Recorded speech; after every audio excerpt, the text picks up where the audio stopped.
It's live now. Hey, hello, friends. This is Ayush, and I have with me today Steve Statler from Statler Consulting. I am going to have a hangout today with Steve talking about how IoT is changing the face of IoT technology in the food tech industry. And I'm going to hand over to Steve for a beautiful presentation that he has created for you guys. All along the presentation, we encourage you to ask as many questions, tweet to us, tweet to Steve, or just post it in comments. We look forward to a great hangout today, and we move forward. Moving to the first slide, Steve, if you'd like to take up, I just kind of introduce a bit about myself. My name is Ayush. I'm the CEO of Mindbowser. We do a lot of development around IoT, around chatbots, applications, both for wearables, for mobile apps, and web apps. I'm also the administrator of a Bluetooth low energy group on LinkedIn. We have 1500 plus members, and after the webinar, I encourage you all to join in because we really have a lot of discussions going on there. Also, I'm a co-editor of the IoT magazine. I'll again encourage you guys to just Google it up, the IoT magazine. It's posted on Medium, and we again have a lot of content every day being updated there related to IoT. So that's a bit about me as your host, but the man of the hour is Steve. Steve, I would like you to start from here and take it up to our audience. Very good. Ayush, thanks so much for hosting this and making it happen. Hello, everyone. Thank you for joining. It's a really exciting time in the manufacturing space, in particular food manufacturing, and beacon technology is exploding. It's kind of taking the capabilities of GPS satellites, which retail at about $500 million, and turning it into a technology that costs $5 to $50, and now you can put those devices in warehouses, manufacturing facilities, and open up all sorts of capabilities. That's what we're going to be talking about. Just to introduce myself briefly, I have been an independent consultant working in this beacon indoor location space for the last 2 years, but I got involved 4 or 5 years ago. I was senior director for strategy at Qualcomm Retail. Qualcomm, the largest producer of semiconductors for mobile devices in the world. And we spent a huge amount on R&D. We came up with one of the earliest Bluetooth beacons, predated Apple's introduction of iBeacon. And basically, it was very successful and got adopted and applied within Apple's own stores so that they know where you are in the store and can greet you through their apps as you enter. And it got deployed for the Super Bowl and all the MLB stadiums, South by Southwest, Citibank, many places. I left a couple of years ago to start my own business, and I was going to fund it through consulting, bootstrapping the business, and the Beacon Consulting ended up being the business. So it's a great area. I've done a lot of training in this space, and that training turned into a book, 400 pages, with over 10 other contributors, lawyers, talking about privacy, all sorts of great stuff. Enjoyed the process so much, I've continued the interviews that I did to research the book, interviewing the CEOs of many of the most significant beacon technology providers and key players at folks like Cisco and Google and HP. And you can see all of those on our website, which is I've got a very long URL, so we have a short version, which is hhgb.us. So check that out for all sorts of great information. So as far as what we're going to be doing here, we've got an agenda which is talking in kind of a very high-level terms about the vision of what can be done. We'll move fairly quickly on to what beacons are and briefly how they work. And then why would you want to bother with this as an organization focused on manufacturing? So we'll basically run through the key use cases that we're seeing get traction using this technology to make things more efficient and improve safety and compliance, and save money. So, we'll finish off with a suggestion in terms of a process of how to move forward and evaluate and adopt the technology, and then a Q&A. So that Q&A, questions are down to you. As you think of any questions, please tweet them, send them to @SteveStatler, and we will be tracking that, and we'll answer your questions. So that is the plan.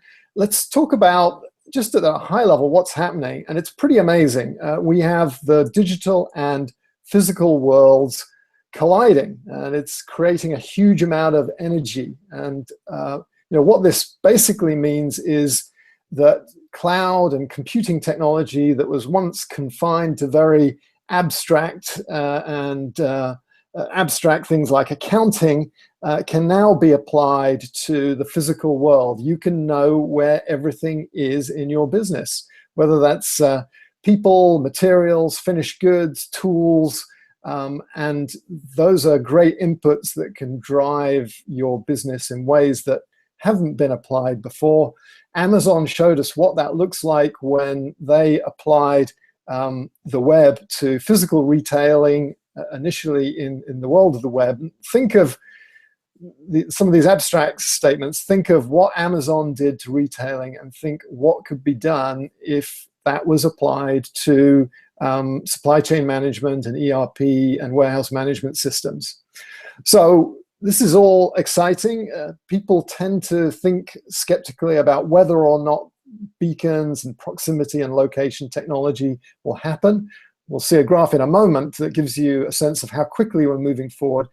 But the reason why this is going to happen is this technology is going to make a huge difference, and is making a huge difference to Google's revenue numbers. And basically, seeing the adoption of beacons in the outside world is something that has the potential to double Google's revenue. They sell advertising. Advertising gets a lot better if you know where someone is when they're seeing an ad, where they then go to. You can look at conversion, you can do profiling and targeting, and they're putting a huge amount of money into this because they can make a lot of money, and that is opening up lots and lots of opportunities. Let's look at something very specific, which is how many beacons have been shipped over the last few quarters. This gives you a sense of the growth. It looks like a fairly steady increase in Bluetooth beacon shipments, which are these kind of mini GPS satellites. But actually, if you look at the Q2 2015 number, compare it to the Q2 2016 number, you'll see that it's grown by an order of magnitude in 12 months. So there are a vast number of beacons being shipped. There are over 360 beacon startups, and actually now well-established companies like Cisco and Hewlett-Packard who are producing this technology. Apple's into it, Google's into it. And ABI are forecasting 400 million Bluetooth beacon shipments by 2020. So that's a lot of beacons. What are they? Well, the Estimote beacon is kind of this iconic piece of industrial design. If you look at your screens on the right, that's one of their more recent beacons. And traditionally, these have been deployed in retail applications. And that has been the thing that anytime there's a customer experience, these beacons are starting to be adopted because they can trigger offers and alerts when shoppers enter a store and they come into proximity with the beacon. That allows anyone that's developing an app to know where a customer is very precisely. Now, this is not the model that we're going to be talking about today, but it is the model that's bootstrapped this space and kind of caused a lot of the beacon companies to get into the business. But the model that we're interested in is there isn't necessarily a mobile phone involved at all. And the thing that moves is a beacon, and rather than the beacon being stationary, which is what it is in the retail case, the beacon's actually moving. And we're doing asset tracking, and we're tracking a beacon that's in this conventional looking ID tag that might be attached to a member of the production staff. And then we've got beacon receivers. This is traditionally what the phone would be doing, and these are stationary, and they are dotted around the facility, And each of those is measuring the strength of the signal from these little beacons. And if the signal is very strong, you know that the asset is close by. If the signal is weak, you know it's far away. And if you put 3 of these receivers in place, and in fact there's generally a lot more than that, that you can triangulate, and you can basically work out where the asset is that has the beacon attached to it. So at the center of it, it's very simple. It's like the child's game of being told hide and go seek. You're warmer, warmer, warmer, and the signal gets warmer and warmer. You know you're closer, and then you do some trigonometry, and you can figure out where people are to quite a high degree of accuracy. Sub-meter accuracy is possible. It's tricky, and it gets a bit more expensive. And we can talk more about accuracy in the Q&A if you're interested in that. So, you know, what are the use cases? How is this technology actually being used? And it is being used now. What we're seeing is early adopters starting to implement these use cases. So there are factories with beacons attached to motors, and the vibration of the motors is being, even though the motors may or may not be moving around, but beacons, because they cost $5 to $50, they are a very cost-effective way of not just tracking the asset, but measuring its temperature and its vibration. Typically, beacons have more than just a transmitter. They have these sensors that are very, very low cost that can be read.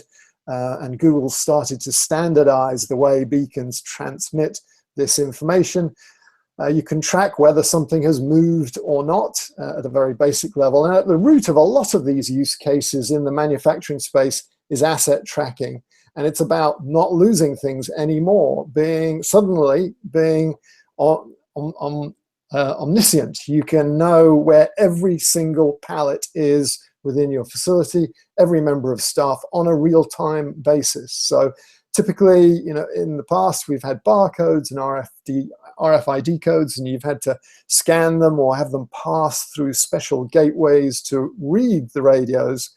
Beacons are like lighthouses, and so you can have this real-time view, potentially generating masses of data. Part of our job as solution designers is to just save the stuff that is interesting.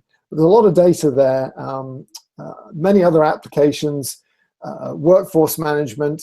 No longer do you need to have a manual process of checking in. You can have very accurate views of when someone entered the facility, if they've got the tag on, where they're spending their time, and start to optimize movements around the warehouse, knowing how much time people are spending moving from one location to another, and also knowing whether they are in the right place at the right time, the wrong place, potentially if you're separating organic, non-organic, if you've got toxic substances that are used or hazardous substances that are used.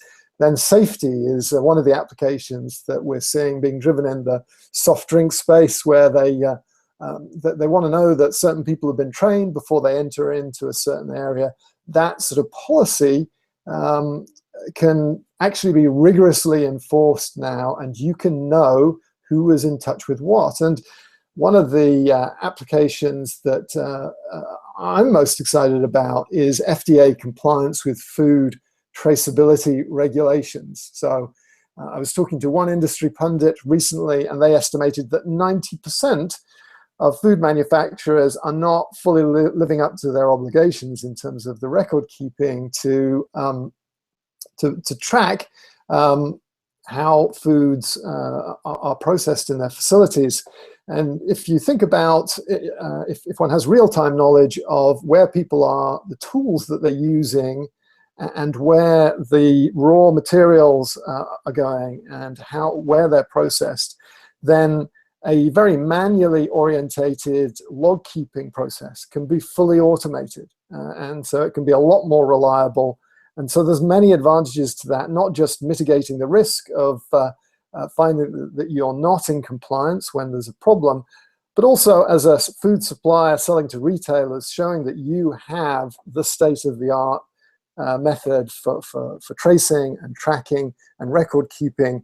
I think puts you at a level that hopefully gives some competitive advantage, and so an ROI in terms of winning new clients and keeping clients will help to justify things. So, this is all interesting. How do you actually proceed? And as a consultant, what we've found is before you can do anything, there's some learning that's required, and different levels of learning for different people. Communicating with executives, communicating with operational staff to figure out where is the best place to start. Where can we get the biggest return on our investment? Doing everything at once is clearly not viable, and so some planning there. And then some feasibility. So at the essence, this technology is very simple, but the devil is in the detail. And so it's important to do a proper feasibility study, figure out who the right vendors are. As I said, 366 vendors in a database that we helped create of all the players in this ecosystem. They have different strengths and weaknesses. Then ultimately, how do you integrate this new beacon technology into the existing systems, or maybe a refresh of your ERP systems? And it's important to have best of breed, and just because you're buying beacons from one technology vendor doesn't necessarily mean that you need to buy everything from them. And so figuring out the right strategy, the way to integrate them, and then doing that phased deployment is the way to go. So those are my kind of initial prepared remarks. Beacons are like Lego bricks. The essence, they're very simple, but you can build amazing things. I'm sure when the Lego brick was invented, the inventor didn't realize that replicas of whole cities and devices would be built out of them. And that's what we're finding with beacons. We go in and we have this simple thing of knowing where everything is can translate into all sorts of changes, culturally, business, that can really improve things and be very exciting in an area that is very critical to our economy. So I hope that has been some food for thought, and you can find out more about Mindbowser, the IoT magazine that they curate. And if you go to Statler Consulting, you'll find a white paper on this subject, as well as a lot of resources in terms of pointers to databases with vendors and interviews with a lot of the players in the Beacon ecosystem. So if you have been listening, thank you very much, and do feel free to ask questions. Yeah, thanks, Steve. I think that's been a wonderful, crisp, and clear, start to food technology and how Internet of Things can really help build food technology. I really liked, in fact, the comparison that you did between Lego when it started, and now what you can build out of Lego. I have a kid who is like 3 years old, and she's like building, I think, most amazing things with Lego, which we were when we were children, we could just never think about it, kind of a thing. And there's so many toys, so many variations, so many available currently. One more thing I'd just like to mention here is for the audience that in case you want to read more elaboratively and you like something to hold in the hand, then Steve's book, The Hitchhiker's Guide to the Beacon System, is also a good start to really go through. And it is again written just like in a very crisp manner, right to the mark, and it can be a good start as well if you want to understand about the beacon system. So, Steve, I have some questions coming in here, and I would like to go right there. One person has asked, how can we tackle range-related issues in BLE sensors? And in fact, I would add that this is one of the most commonly asked questions, even to us as well. Like, people have all sorts of expectations, and they really, get confused about how, the balance between the range and the accuracy can be managed. So what are your thoughts on that? That's a really interesting question. And generally, range isn't an issue, but there are issues that relate to it. So Bluetooth beacons you can generally pick them up between, say, around about 70-meter range is kind of a good theoretical range in perfect conditions. But of course, we don't live in a perfect world. But range really isn't the issue. There have been higher range products that go further, and the Bluetooth standard, the latest version, Bluetooth 5, is quadrupling the theoretical range. So you're going from, say, 100-meter theoretical range to 400 meters of range. But actually, we're not using beacons to transmit a lot of data. We're using them to measure the signal strength. And so in practical terms, you'll want to have the beacons a lot closer to the receivers that are measuring the signal strength. And that distance and the density of the receivers is a key part of this feasibility study that we look at. We work with our clients to figure out, how accurate do you need? Generally, everyone wants very, very accurate, but there's a cost to that in terms of more density. And also, there's huge variation in manufacturing environments. Some environments are kind of clear, others have a lot of metallic equipment, which can result in signals bouncing around. And so that's where you just you need to look at the environment and figure out what the right strategy is in terms of the number of receivers that are going to be able to track the beacons to the level of accuracy that you want. Okay. Right. One other question that I had coming is, which sensors are most commonly used currently in food processing? I mean, of course, it's a ever-evolving industry, but some of the most common sensors, if you had something on the mind, that these are Sure. just right away people are using and getting excellent results. Yeah, well, and I've been focusing on Bluetooth beacons, but we actually look at a much broader palette of tools and techniques, and really a lot of the beacons that have been used in manufacturing more broadly have been ultra-wideband beacons. And so certainly car manufacturing has seen significant adoption of ultra-wideband because their products are really expensive, and if you have the production lines stopping, that can be incredibly costly. The challenge with ultra-wideband is it's very accurate, but also historically, at least, it's been quite expensive. The prices are coming down, and so that is changing.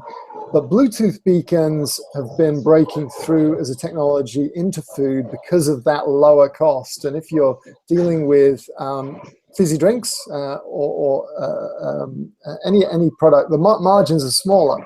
And so Bluetooth as a lower cost technology is one of the technologies that can work alongside technologies like RFID, which even at $5 a beacon, you don't want a beacon on every cardboard box of product that's shipping out the door. So RFID and Bluetooth can work together. Then you look at the different vendors, and that's where it's changing very quickly. So there are vendors like Blue Vision who have probably got a head start in this space, I would say. Good quality product and working with Google. And then you've got other players that have entered this market, like Contact.io as a beacon vendor, who have now introduced, and they are a very high volume vendor of beacons, very strong in Europe, and they've introduced products. And Gimbal, so there's many different vendors and different products with strengths and weaknesses, but hopefully that gives you a sense of this progression to this lower cost technology and some of the vendors that are playing in this space. Cool, yeah. And what do you see as the future trends that are coming up in BLE? I mean, of course, it's you mentioned in your graph that, and that was so amazing to see. The numbers have just like quadrupled or more within 1 year. So, what do you see is the biggest disruptor coming up, and what are the future trends that you foresee? In fact, I would like you to maybe make it in two parts. One like the short future, and one maybe the long-term future. How do you see all of this evolving out? Well, there's a lot of trends. One is there's some, one is that people that just sold beacons are now selling beacon solutions. So I think beacons are such a commodity that what we're finding is that the folks that entered the market with just a bare bones beacon product are now morphing into solution providers, and they're gravitating into other areas. Second trend is there's consolidation. Just in the last week, Gimbal got bought, Blue Vision got bought, Gimbal merged with an advertising tech company. Blue Vision got acquired by a HID, a very large specialist in conditional access systems.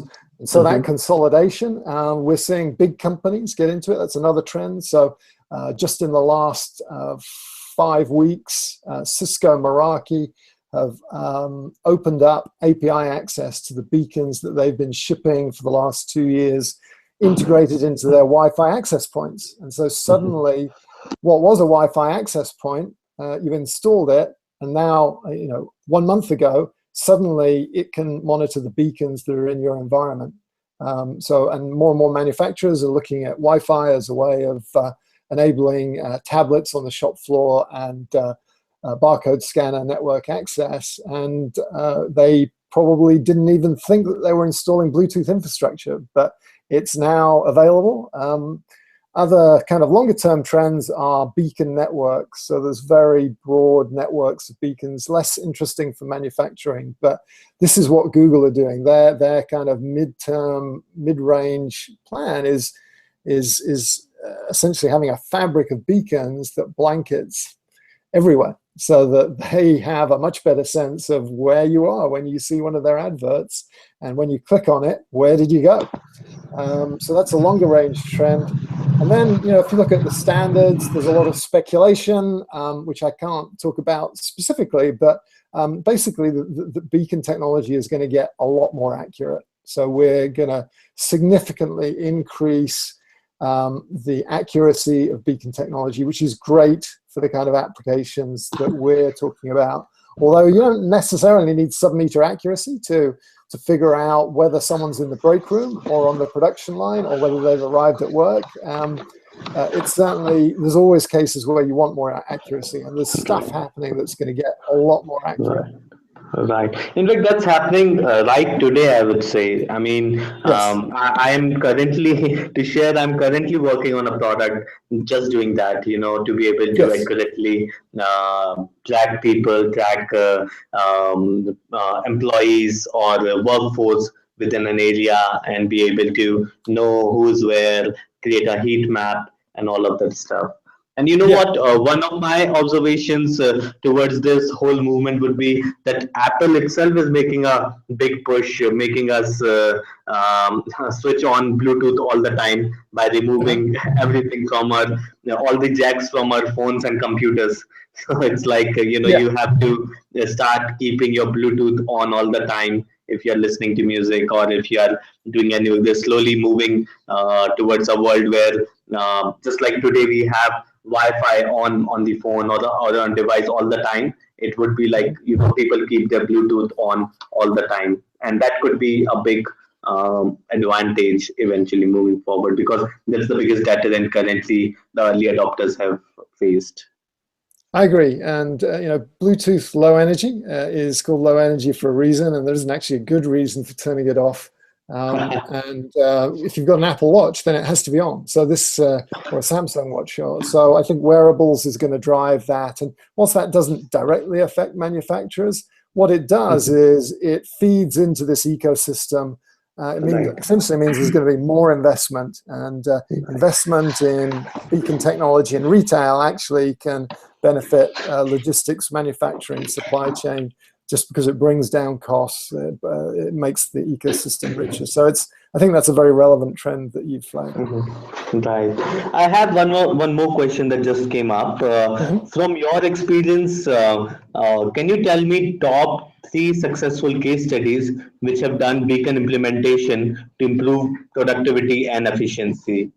I mean, I know 3 would be a large number to ask right off the bat, but can you point out a few, I would say at least, case studies which have done beacon implementation to improve productivity or efficiency?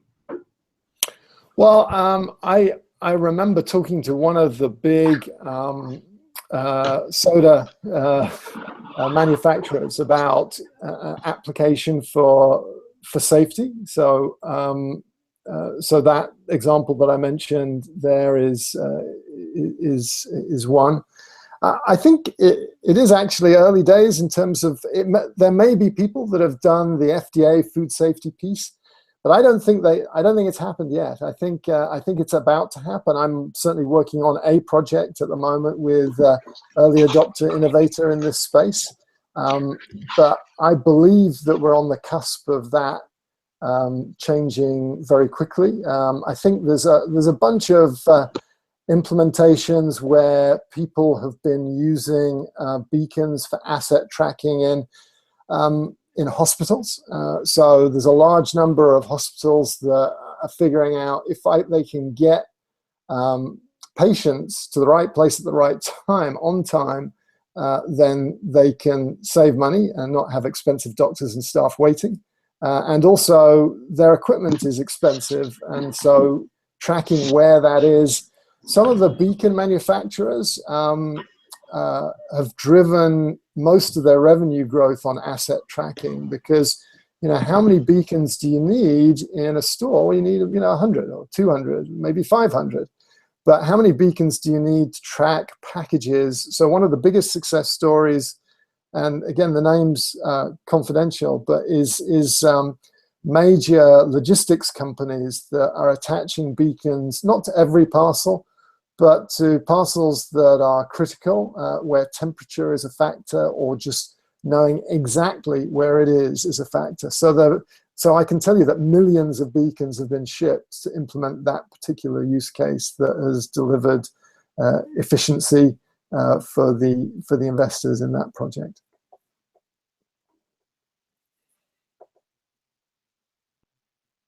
Right. I think it's still evolving, and I think it's like early days of internet.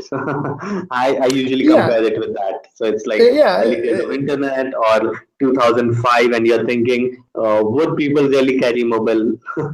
Would these apps be really useful? So Yeah, I it's something mean, like that. I would say we are, to use the Geoffrey Moore framework, we are in the area of, we've gone past the innovators and we now have the early adopters. So there are, the example of BMW's production line with ultra wide band used to track the location of tools and work in progress. That's in production now. It's Siemens with the integrator, it's live, and it works really well. There are examples that are in production now where motors are being monitored with beacons, because it's just a lot cheaper to do it than the other equipment. So we're not at a point where it hasn't been done, and you kind of need to look at each use case to say, well, which ones have been done already and which ones are just being rolled out now.